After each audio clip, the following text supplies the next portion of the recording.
Innal hamdalillah nahmaduhu wa nasta'inuhu wa nastaghfiruh wa na'udzu billahi min shururi anfusina wa min sayyiati a'malina may yahdihillahu fala mudilla lahu wa may yudlil fala hadiya lahu wa la hawla wa la quwwata illa billah. Asyhadu an la ilaha illallah wahdahu la syarika lah wa asyhadu anna Muhammadan abduhu wa rasuluhu la nabiyya ba'dah. Allahumma salli ala sayyidina Muhammad wa ala ali sayyidina Muhammad. Wa qala Allah ta'ala fi kitabihil karim, أعوذ بالله من الشيطان الرجيم يا أيها الذين آمنوا اتقوا الله حق تقاته ولا تموتن إلا وأنتم مسلمون. وقال أيضا يا أيها الذين آمنوا اتقوا الله وقولوا قولا سديدا يصلح لكم أعمالكم ويغفر لكم ذنوبكم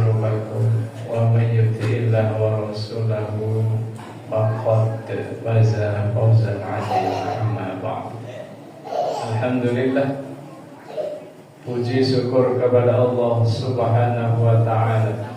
Salawat salam kepada baginda Rasulullah sallallahu alaihi wasallam, kepada keluarganya, sahabatnya, para pengikut setianya. Mudah-mudahan kita mendapat syafaat di yaumil qiyamah. Amin ya rabbal alamin. Hadirin jamaah Jumat rahimani wa rahimakumullah.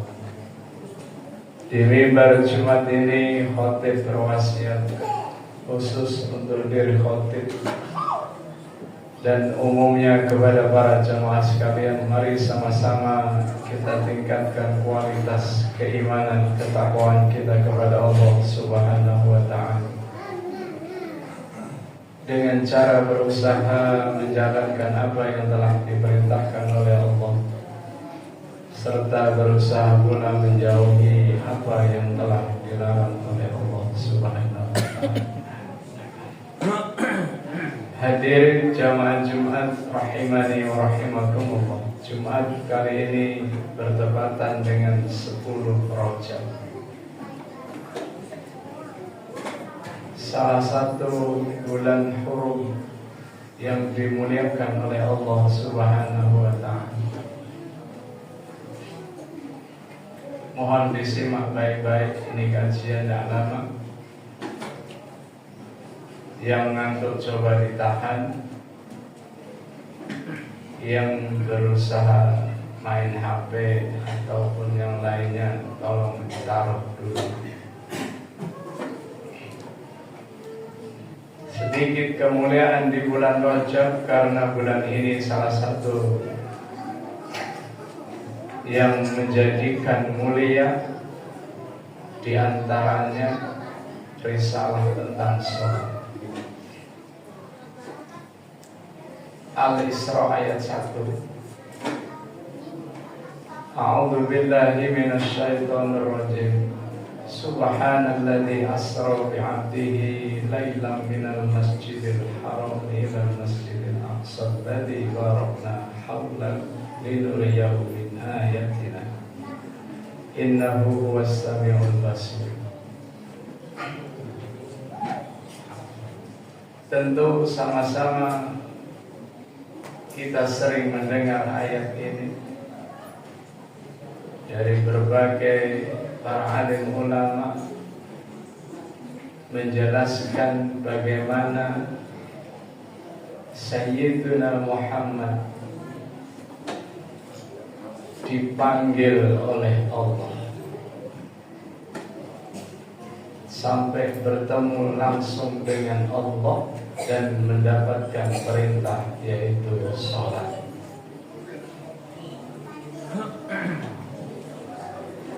Begitu kemuliaan tentang sholat ini, sehingga Sayyidina Muhammad tidak melalui malaikat Jibril seperti ibadah yang lain firman-Nya. Ketika Rasulullah diperintahkan puasa, ayat turun melalui Jibril. Ketika diperintahkan haji, ayat turun melalui Jibril. Tapi ketika perintah sholat, langsung dijemput Sayyidina Muhammad oleh beberapa malaikat, dan diantaranya dikawal langsung oleh Jibril. Hadirin jamaah Jumat rahimani wa rahimakumullah. Awal mula sholat itu tidak 5 waktu.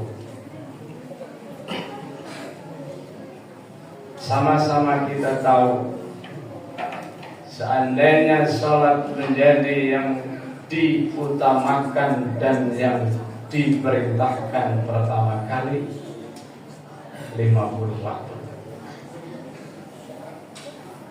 Karena kemurahan Allah lah,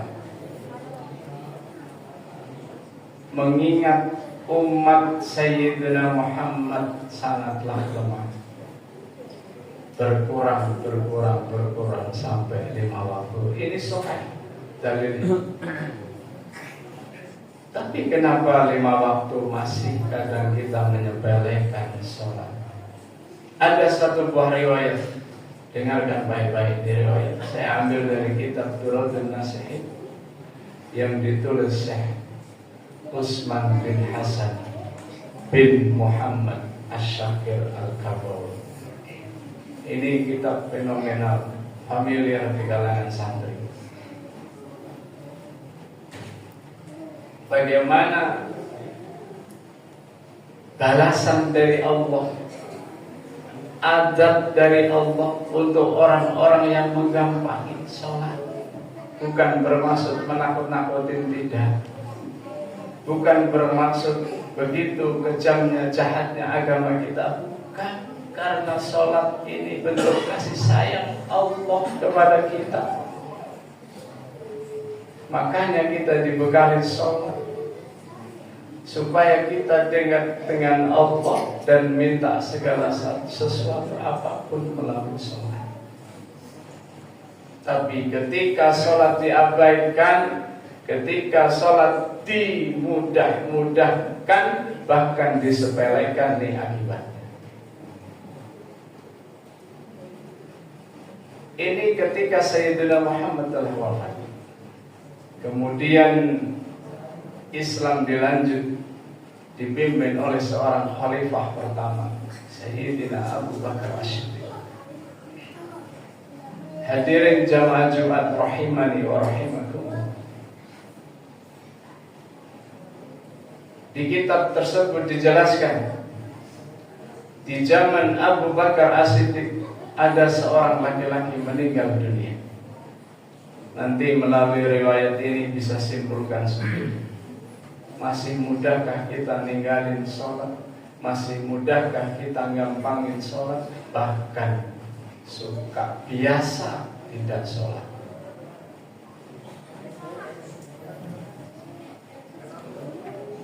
Ketika di zaman Abu Bakar As-Siddiq ada seorang laki-laki meninggal dunia, biasa saja.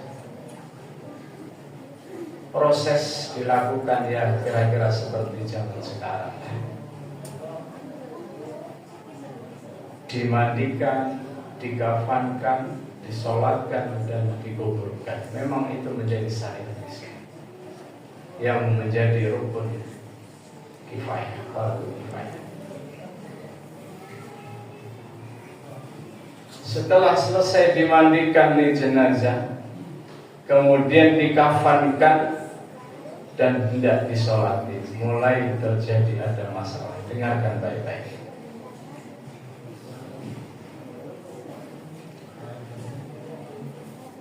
Di antara orang-orang yang hendak menyolatkan jenazah ini kaget.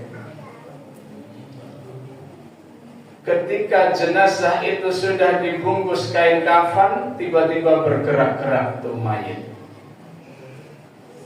Seluruh yang hadir kaget, bahkan condong ada yang berhamburan, takut.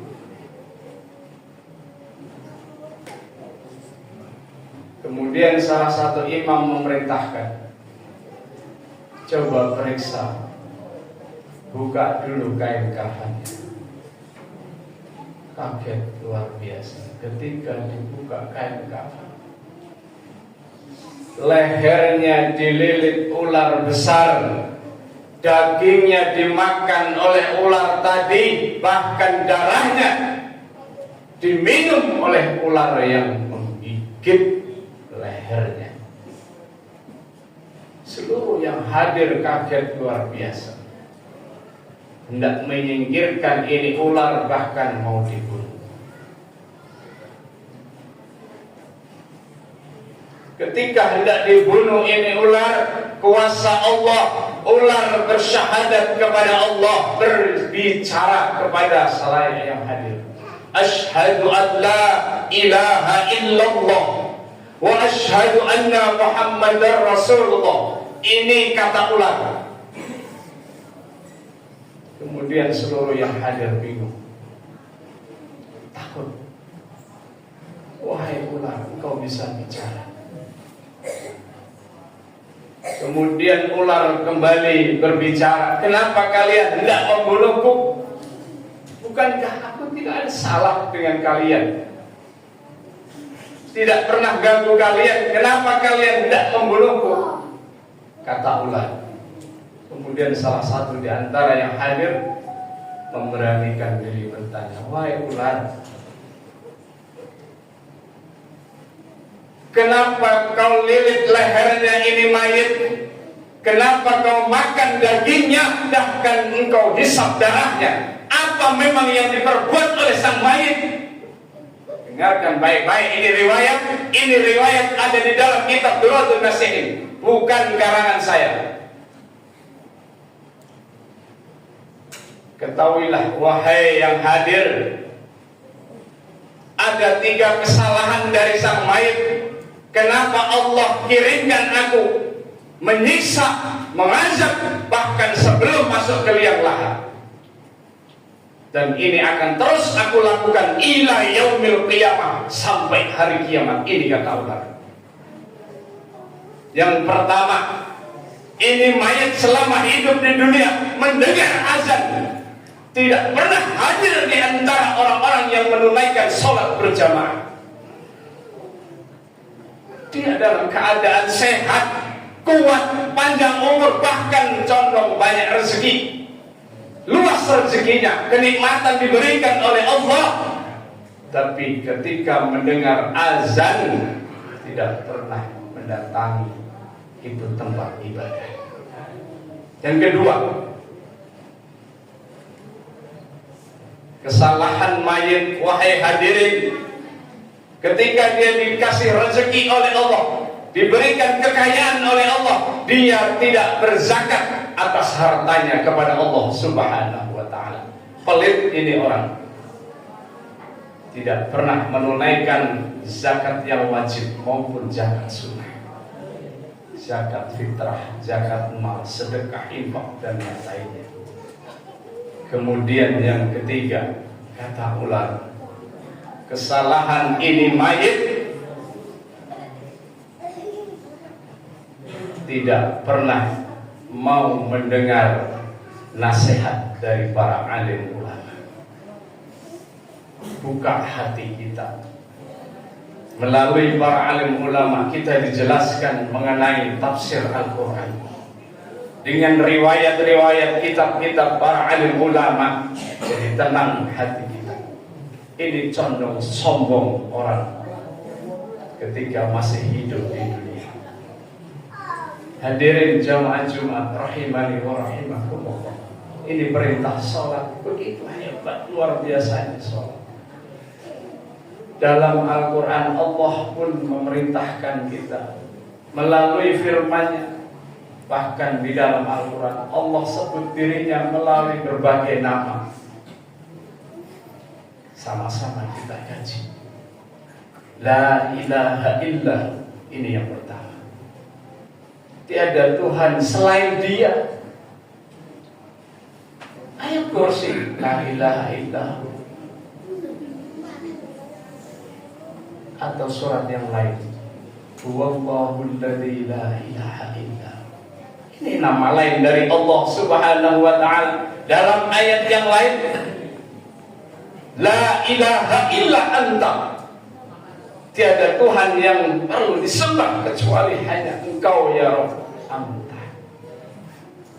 Dan di dalam salah satu surat yang lain, surat Toha ayat 14, la ilaha illa ana. Ini kata Allah, tiada Tuhan yang patut disembah kecuali aku, kata Allah. Fa'budni ayat 14. Nanti klik Al-Quran di rumah, buka Al-Quran di rumah. La ilaha illa ana. Tiada Tuhan yang patut disembah kecuali saya, kata Allah. Fa'budni, sembahlah aku, kata Allah. Dengan cara apa? Allah tuntun kita.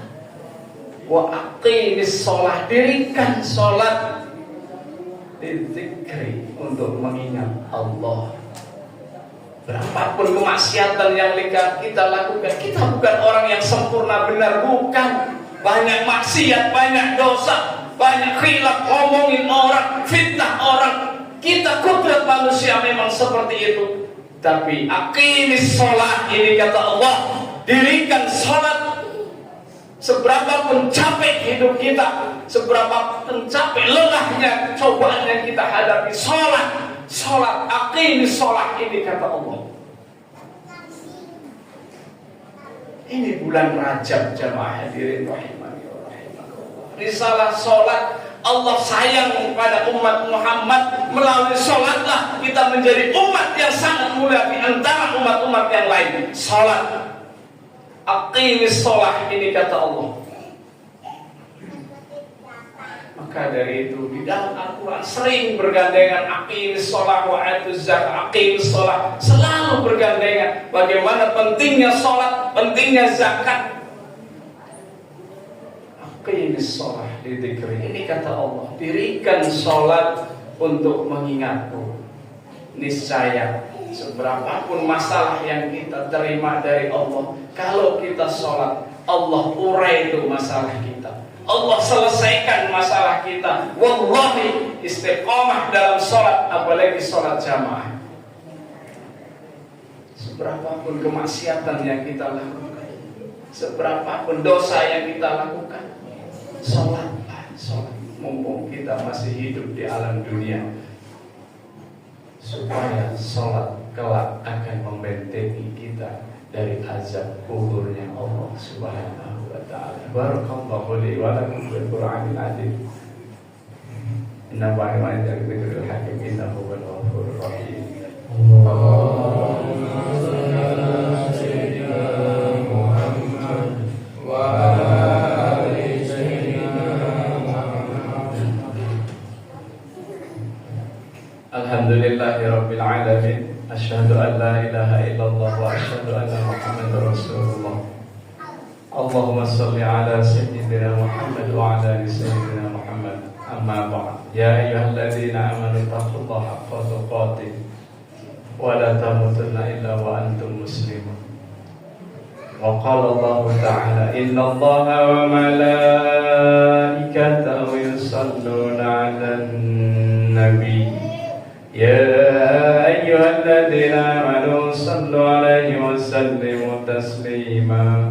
اللهم صل على حبيبنا وشفينا مولانا محمد وسلم رضي الله تبارك عن الصحابة رسول الله أجمعين. اللهم اغفر للمسلمين والمسلمات والمؤمنين الأحياء منهم والأموات ويا قاضي الحاجات ويا مقبول الحاجات. ربنا آتنا في الدنيا حسنة وفي الآخرة حسنة وقنا عذاب النار وقنا عذاب النار. الحمد لله رب العالمين. عباد الله إن الله يأمر بالعدل والإحسان وإيتاء ذي القربى وينهى عن الفحشاء والمنكر والبغي يعظكم لعلكم تذكرون. لذكر الله أكبر. أقيموا الصلاة.